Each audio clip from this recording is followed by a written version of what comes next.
Okay, everyone, we're gonna start our session 1. Thank you so much to Don and Heather for that wonderful guide and for also the invitation to everyone to help make it better.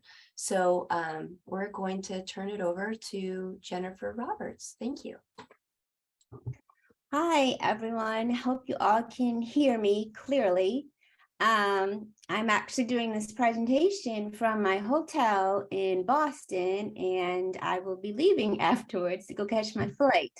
So I am so happy that this is our 3rd symposium. Hopefully one day we will all be together outdoors doing this. But in any case, I was tasked with talking about a new course that I've created. It's a new course that I've actually started teaching this semester. So it's brand new, and I'm excited to get the feedback from students so that I can tweak it and make improvements for the next go around. The course is called Black Bodies, Green Spaces from 1619 till today. Next slide, please. And so this is the cover of the ELMS page for the course. And basically, it literally is what the title of the course sounds like. We go from mostly in a sequential order from the times when Black bodies were brought to what was to become the United States to current day. And next slide, please. And when we go through all of these phases, we actually examine basically how the formation of this country, along with systemic racism, really shaped the experience and the connections of green space with Black Americans. And so we go through a variety of topics that I will kind of give you a snapshot of momentarily, but literally everything from slavery in nature to all the way to current day of situations of like moving while Black. So a lot of the work that I do incorporates movement, meaning physical activity, recreational or active transport. And often those activities are done in green space or even blue spaces or many different natural environment spaces. Next slide, please. So I'm going to briefly talk about the main course assignments and give you kind of an idea of how I've created this course. And granted, I think of this as literally a living course, no pun intended, but because I'm looking for feedback from the students for things that, are working, not working, and need to be tweaked. Next slide. So one of the activities that I have the students do is a nature journal. So I gave them all a hardbound journal with their name affixed to it. And I told them, this is a journal that I want you to choose a space that you would go to twice a week for the whole semester, because I want them to see the change, the change of the season, just the change of the space on different times of the day and different days. And I want them to reflect in that space. And it could be anything. It could be anything from, writing a poem, a vignette, or an essay, or a drawing. I've seen some really wonderful drawings that some of the students have done. And I just kind of want them to be in that space and engage in that space. And even if they don't have a lot to write, just really soaking up and absorbing that. And I've had some students who say, I really wasn't a natural or a nature person, but now going to this space, I really look forward to it. Next slide. And so another assignment is a series of 3 papers. And with this assignment, I asked the students to really kind of interrogate the concept of wilderness and to look at the definition of wilderness in terms of how it's been defined through the lens of white people from the beginning of time. I want to then kind of critically examine the relationship of how that definition influence the relationship of Black Americans with wilderness, and then talk about, experiences of oppression or transgression within wilderness environments. And I want them to do this over 3 different historical periods. So the first paper is to do these questions and write this essay within the period of Black Americans enslavement. The second is post-Reconstruction. And then the third is modern times. Next slide, please. Another assignment is the environmental justice interviews that I want them to do. So in pairs, they are to go and, find an environmental justice expert or someone who is an environmental justice activist, just someone who works in that space, and to interview them, and kind of ask them specifically, how do they define environmental racism? And what does it mean for environmental justice? What does that mean for people of African descent today? And then we also had an activity in class where students were allowed to, we discussed together what other questions would we want to ask, the interviews or interviewees. And so the students are now at the point where I think it's this week or next week that they're going to actually do the interview. And then they bring in the recording. Well, actually, they post the recording. I only really get to see it. But then they do a presentation. They talk about their experience in terms of how this actual, what they learned from this interview. Next slide, please. And then the final project is the outdoor Afro project. So this is the other part that I have to tweak, because when I was doing this, I kind of forgot, these are like undergrads and they may not have a car. So asking them to go like maybe all the way to Shenandoah or all these places, and actually some outdoor Afro activities are kind of within the city, but still it can be arduous for a student who doesn't have a car and, they're on a fixed budget. So we've had to tweak this and kind of go to another amendment of this exercise where they would actually just go to a park. And what I really wanted them to go is to go to an outdoor Afro event and interview some of the people, if they were, to get permission, interview some of the attendees at the outdoor Afro and ask them, how did you get involved in outdoor Afro? Have you always been connected to nature? Why or why not? And like your most enjoyable aspects of nature, and then anything else, and then to take photos of the people involved, but also of the natural spaces. So we're kind of tweaking that a little bit. And so the students are probably going to go to a close park that's kind of actually a city bus ride away to do this activity. Next slide, please. So for these next series of slides, you can just literally advance to each slide, like literally every 5-10 seconds. And this is really just going to show you an example of some of the lectures I have given in terms of the whole framework of the class. So we can start advancing. So this is, we're going all the way from the beginning, from the slave trade. And then from here, we move forward and go on to, you can go to the next slide.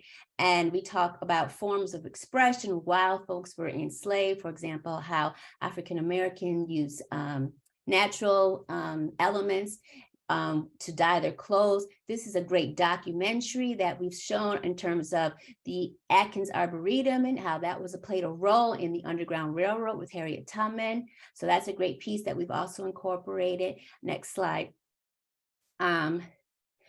We then talk about the relationship of, nature with people who were not enslaved, but up north. So we talk about Seneca Village, and we talk about how these folks use nature as a way to kind of be removed from like the toxic environment, literally from the discriminatory toxic environment, but the physical toxic environment within Manhattan. Next slide.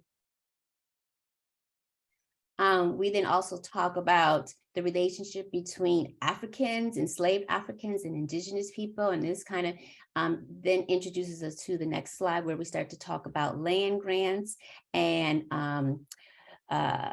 expropriations of land and what that means in terms of, the tribal communities. And then also we talk about what does that mean in terms of, how do you atone for that? How do you recognize that, particularly if you're a land-grant university, an attendee of a land-grant university? Next slide, please. So this is another example of a video I showed talking about the tribal lands loss. Next slide. Then we move forward and we talk about, okay, now folks are free, technically, but not really, because they're still bound in terms of two aspects, the Black codes in terms of how their freedom was limited in the sharecropping system. So they're still working on the land, but they're marginalized. They're in a state of perpetual servitude. Also, after this period of this Reconstruction, they're in this terrorized period of Jim Crow South. Next slide, please. And so we talk about what Jim Crow is, because a lot of these students, they didn't know the derivation of Jim Crow. I mean, they kind of sort of knew. They thought it had to do with, white water fountains and black water fountains. So they had a little bit of it, but they didn't get the whole history of it. So we go through that. Next slide, please. We talk about how the slavery period, as well as the sharecropping, really exploited the lands as well as the bodies, Black bodies, in terms of, the sharecropping economy, constantly, like how we went from tobacco to constant, but constantly, causing this ecological degradation to the soil, all in the purpose of making more money. We also talk about the boll weevil infestation. And that leads us to, okay, next slide. That leads us also to, talking about environmental thought leaders like just George Washington Carver, how he was very instrumental in helping rectify that boll weevil infestation, saying how, we have to change the crops. You can't continuously exploit the soil with the same type of crop. And so he introduced kind of like planting peanuts, particularly in that Cotton Belt region. Next slide, please. We also talk about Booker T. Washington, how he talked about how, yes, he was born an enslaved person and he became free, and he was instrumental in the founding and the operation of Tuskegee Institute, but he talked about using nature really for racial uplift. I even play this audio where he often gave lectures to the faculty and students every week at Tuskegee Institute. And this is an audio that I usually play for the students. It's narrated by someone else, but it's kind of quite powerful, particularly because it ends on that last line, nature draws no color line. Next slide, please. We also talk about the relationship of nature and the perspective of nature among W.E.B. Du Bois. Particularly, we talk about how he found the irony in terms of he found all this glorious physical nature, particularly when he went to the national parks. But in order to get there, he had to go in a Jim Crow car. So he talks a lot about that. And then that leads us to how he talked about, next slide, please, the Idlewood. So that was kind of a self-segregated. It's really, I can't really say self-segregated. It was segregated by, by default, because he couldn't go to other resorts. But how this Idlewood in Michigan became kind of like this Black Eden, where Black folks could go and experience, the natural environment. And actually, W.E.B. Du Bois, he had bought land there, but he never did, erect a house or anything. But he enjoyed going there. He thought it was just beautiful, like a Black Eden. Next slide. So then we also talk about how, look, we had to get out of the Jim Crow South. We couldn't make money because we were in servitude, with the sharecropping, and it just was awful. And so we went up north, now to urban areas. Next slide, please.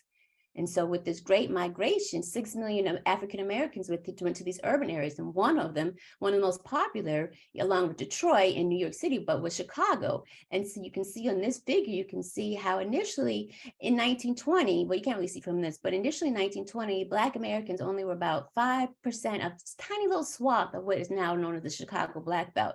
But by 1960, this whole area, including the area that says University of Chicago, was all completely African American. But how they used that Washington Park, which they then subsequently named Booker T. Washington Park, as a space for retreat, because they needed a green space. Like, you got to think about it. These people went from working on farms, working outside, to now the day starts not with the sun rising, but with a time clock and industries and factories. And now they're like, oh, I need a dose of nature. Next slide, please. We talk about particularly, well, we do a little bit about talking about Richard Wrighton specifically, because he talked in Black Boy about his journey from Memphis to Chicago. Next slide.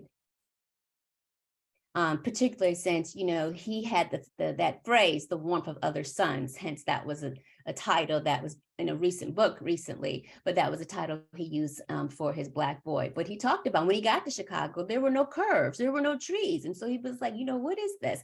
He wanted to go for a new hope of life, but there was no trees. Next slide. Then we talk about sundown towns. Next slide. I know I'm running out of time, and I just, we can end here, but I'm just giving you a kind of a snapshot of all of the things we go through talking about lynching. We go next slide, we talk about strange fruit. We talk about all of these things about how lynching terrorized people in natural spaces, and how that was something that people have to kind of get themselves reacquainted with because of the fact that, I heard about lynchings or I saw lynchings in these natural spaces. So that's why I don't necessarily have a connection. And I can end here because I don't want to take anybody else's time, but this is just kind of giving you a snapshot of some of the classes that I go through.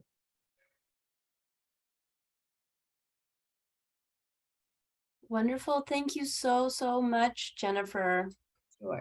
Wow. Very powerful. And that all of these beautiful slides will be available. The recording of this symposium will be available to everyone. I think that we just have a little bit of post-processing, but we'll end up putting it up on our website when Okay. it's done. Yeah. So thank you so much.